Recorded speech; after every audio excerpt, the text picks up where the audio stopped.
Hello brothers and sisters. अगर आप बुरा फील कर रहे हो, अच्छा फील नहीं कर रहे, तो आप कभी भी अच्छा नहीं कर पाओगे, क्योंकि हारे हुए मन से कभी भी कोई भी मैच, कोई भी गेम नहीं जीता जा सकता। Success on the outside begins from the inside. So ऐसी कौन सी बातें हैं जो आपको अंदर से बोल्ड और अनबीटेबल बनाती है, बहुत स्ट्रांग बनाती है, जीतने पे मजबूर करती है आपको। तो इस वीडियो में मैं आपको ऐसे 5 डिसिप्लिन बताऊंगा सेल्फ लीडरशिप के, जो आपको इस वर्ल्ड की कोई भी गेम, कोई भी गोल अचीव करने में बहुत हेल्पफुल होगा। लेकिन उससे पहले हमें ये जानना ज़रूरी है कि एक गोल और सेल्फ कमिटमेंट में रियल डिफरेंस क्या होता है। गोल का मतलब ये होता है कि आप कोई मटेरियलिस्टिक चीज़ को अचीव करना चाहते हो, कोई चीज़ को फ्यूचर में आप पाना चाहते हो। ये वो आउटसाइड मटेरियलिस्टिक फैक्टर्स होते हैं जिसे हम रियल लाइफ में लेना चाहते हैं। ये कोई कार हो सकती है या कोई बड़ा सा घर। लेकिन सेल्फ कमिटमेंट गोल सेटिंग से भी बहुत इंपॉर्टेंट है। ये उससे भी और डीपर कोर प्रिंसिपल पे काम करने के लिए मजबूर करता है। अगर आप खुद को कोई चीज़ कमिट करते हो तो वो आपके कोर कैरेक्टर के अंदर से निकलता है और आपको सेल्फ कमिटमेंट को पूरा करने में हेल्प करता है। सेल्फ कमिटमेंट खुद को मास्टर करने में हेल्प करता है। ये हमारी स्ट्रेंथ को और भी ज़्यादा एक्सपांड करने में बूस्ट करता है, प्रिंसिपल्स फॉलो करने में मजबूर करता है, जिससे हम कोई भी गोल अचीव कर सकते हैं। सो मैं आज आपको बताता हूँ 5 डिसिप्लिन ऑफ सेल्फ लीडरशिप, जिसमें से पहला आता है the discipline of personal renewal. लाओ त्सु चाइनीज़ के एक एंशिएंट फिलोसोफर थे। उनका कहना है कि all the actions begins in rest, और वही एक अल्टीमेट ट्रूथ है। अगर आप सेल्फ इम्प्रूवमेंट के लिए टाइम नहीं निकाल सकते, इसका मतलब यही होता है कि आप कार चलाने में इतना बिजी हो कि आप गाड़ी को फ्यूल अप कराने के लिए टाइम ही नहीं है। रेने डिस्कार्ट्स फ्रेंच फिलोसोफर और मैथमेटिशियन और साइंटिस्ट थे। उनकी ज़्यादातर डिस्कवरीज बेड में रिलैक्स करते हुए वक्त ही की थी। न्यूटन ने भी द लॉज ऑफ ग्रेविटी एक पेड़ के नीचे आराम करते वक्त ही सोची थी। आर्किमिड्स, जो कि एक ग्रीक के फिलोसोफर, मैथमेटिशियन और इन्वेंटर थे, उन्होंने भी द लॉज ऑफ हाइड्रोस्टेटिक्स गर्म बाथटब में नहाते वक्त ही सोची थी। एलियस होवे, उनको सिलाई मशीन का आइडिया रात को सोते वक्त ही आया था। अगर मैं आपको पर्सनल रिन्यूअल का एक बेस्ट एग्जांपल दूँ तो go for walk in natural surrounding. Garden में वॉक करना चले जाइए अकेले। जब आप एकांत में होते हो तभी आपकी रियल क्रिएटिविटी माइंड में एस्टेब्लिश होती है। Discover the power of solitude. Native American tradition के हिसाब से हम ह्यूमन बींग्स एक 3 रूम्स के घर के जैसा है, जिसमें माइंड, बॉडी और स्पिरिट नाम दिया है। अगर आपको अच्छे से लाइफ बितानी है तो इन तीनों रूम को आपको सनलाइट और फ्रेश एयर से भरना पड़ेगा। हमें अकेले में टाइम स्पेंड करने की इम्पोर्टेंस को समझना पड़ेगा, ताकि जब हम शांत होते हैं तभी हमारे मन में क्रिएटिव थॉट्स आते हैं, और उसी विचार, उसी थॉट प्रोसेस, वही रिफ्लेक्शन एक श्योरेस्ट रूट है विजडम का। आप चाहे तो 1 घंटा लाइब्रेरी में जाके बुक पढ़ सकते हैं, क्योंकि आप सबसे बेस्ट डिज़र्व करते हैं। आपकी वाइफ एक बेटर हस्बैंड डिज़र्व करती है, आपके पेरेंट्स एक बेटर चाइल्ड डिज़र्व करता है, आपका माइंड एक अच्छी शांति डिज़र्व करता है, आपकी बॉडी एक अच्छी फिटनेस डिज़र्व करती है, आपकी फैमिली आपसे एक बेटर सपोर्ट डिज़र्व करती है। So it is your responsibility to give them. Second discipline आता है the discipline of abundant knowledge. ये डिसिप्लिन कहता है कि हमें हफ्तों के 7 दिन डेली 30 मिनट्स कुछ ना कुछ अच्छा रीड करना ही करना है, जिससे आने वाले टाइम में हमारी लाइफ कम्प्लीटली चेंज हो जाएगी। रीडिंग हमें हेल्प करती है हमारे फंडामेंटल कोर प्रिंसिपल्स पे अड़े रहने से। बुक्स हमारी नॉलेज, हमारी हेल्थ, हमारी फाइनेंशियल एजुकेशन, लव, स्पिरिचुअलिटी और डिसिप्लिन, सक्सेस, इमेजिनेशन, इन सारे फैक्टर्स को बढ़ावा देती है। इसीलिए applied knowledge is the greatest source of power. Every leader दिन में minimum 30 minutes to 1 hour daily read करते हैं। आपकी लाइफ में आने वाली जितनी भी प्रॉब्लम्स हैं, अभी जितनी भी प्रॉब्लम्स आप फेस कर रहे हो अपनी लाइफ में, और जितनी भी प्रॉब्लम्स हो चुकी है, उन सभी का आंसर ऑलरेडी बुक्स में लिखा हुआ है।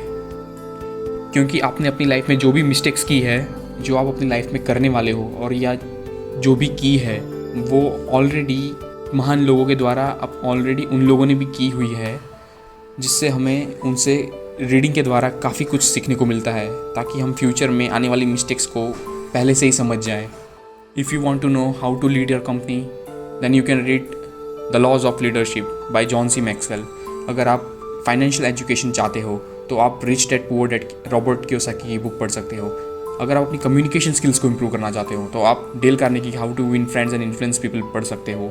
अगर आप अपने माइंड को कंट्रोल करना चाहते हो, अपना माइंड किस तरीके से वर्क करता है आप ये समझना चाहते हो, तो उसके लिए बेस्ट बुक है the power of subconscious mind. आप अपना एटीट्यूड इम्प्रूव करना चाहते हो तो जेफ केलर की बुक है the attitude is everything. Books हमें अलाउ करती है जितने भी ग्रेटेस्ट लीडर्स आज तक हुए हैं उनकी एक थॉट प्रोसेस किस प्रकार की रही है, उन्होंने प्रॉब्लम्स को किस तरीके से सॉल्व किया है, जिससे हम अपनी लाइफ को और भी ज़्यादा बेटर कर सकते हैं। So stop wishing for fewer problems and start looking for greater wisdom. जब आप नॉलेज की पावर को रियलाइज़ करोगे then you will automatically start the habit of reading. Third discipline आता है द डिसिप्लिन ऑफ फिजिकलिटी। एक टाइमलेस ट्रूथ कहता है as you carry your body so you carry your mind. Harvard University के एक research study के हिसाब से 17,000 लोगों पे ये स्टडी की गई थी, तो उससे ये पता चला है कि every 1 hour you exercise adds 3 extra hours to your life. World के जितने भी प्रोडक्टिव और क्रिएटिव लोग हैं वो सब अपनी लाइफ में वॉकिंग डेली करते थे। इवन बिल गेट्स खुद जब कोई प्रॉब्लम्स का सल्यूशन ढूंढना होता है उनको, तो वो फॉरेस्ट में जाके वॉकिंग करनी शुरू कर देते थे और 1-2 घंटे कंटिन्यूस वॉक करते रहते थे ताकि उन्हें उस प्रॉब्लम का सल्यूशन मिल जाए।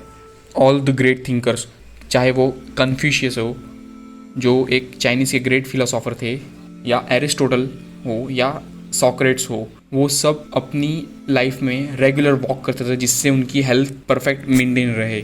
हमारे ऋषि मुनि ये इस बात को समझ गए थे पहले से ही, जिस प्रकार के फूड हम खाएंगे उसी क्वालिटी के थॉट्स हमारे माइंड में आएंगे। इसीलिए एक पीक परफॉर्मेंस डाइट एडॉप्ट करना बहुत ज़रूरी है। ज़्यादा से ज़्यादा फ्रूट्स और हेल्थी वेजिटेबल्स खाएं, पानी ज़्यादा पिए, reduce the quantity of food you ingest ताकि आप कम खाओ और ज़्यादा हेल्थी रहो। आप अपनी हेल्थ के बारे में सीरियस हो जाएं, ये आपको हेल्प करेगा आपकी लाइफ में जो भी प्रॉब्लम्स आ रही है उनसे। फोर्थ डिसिप्लिन आता है the discipline of early awakening.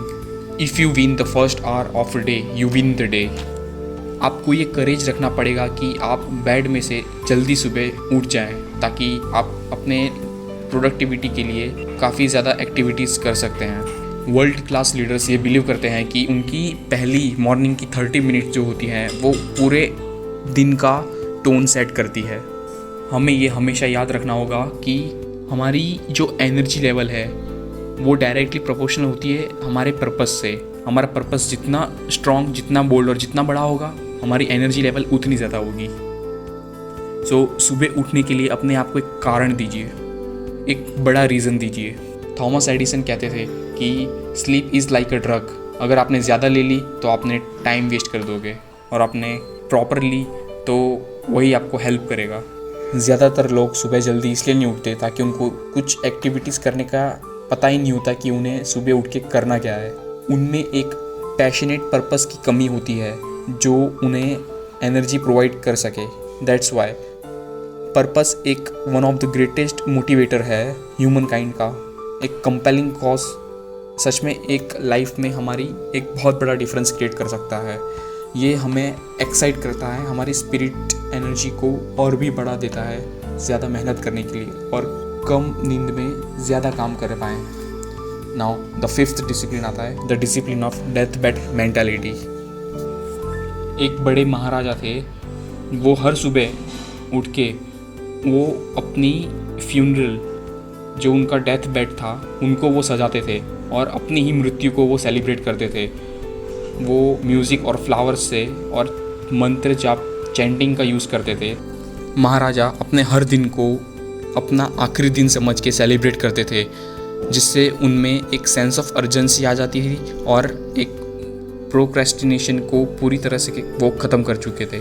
और यही हैबिट उन्हें ये अलाउ करती थी कि सारे इम्पोर्टेंट टास्क कंप्लीट करने में। ये चीज़ हमारे माइंड में एक सेंस ऑफ अर्जेंसी क्रिएट करती है कि we have a very short period of life.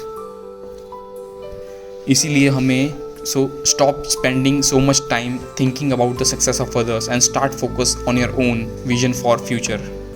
हर एक मिनट आप किसी और की सक्सेस को सोचने में लगाते हैं, वो एक मिनट आपकी लाइफ से कट हो जाएगा खुद के गोल्स पे काम करने के लिए। ये थे वो 5 डिसिप्लिन ऑफ लीडरशिप जो आपको अंदर से और भी ज़्यादा मजबूत और एक अनबीटेबल इंसान बनाने में हेल्प करता है।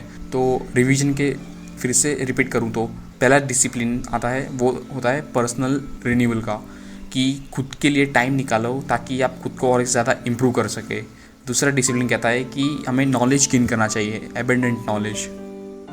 तीसरा डिसिप्लिन कहता है कि हमें हमारी फिजिकल एक्टिविटी डेली कोई हैबिट एस्टेब्लिश करनी पड़ेगी। चौथा डिसिप्लिन कहता है कि सुबह जल्दी उठने पे हमें मजबूर करता है।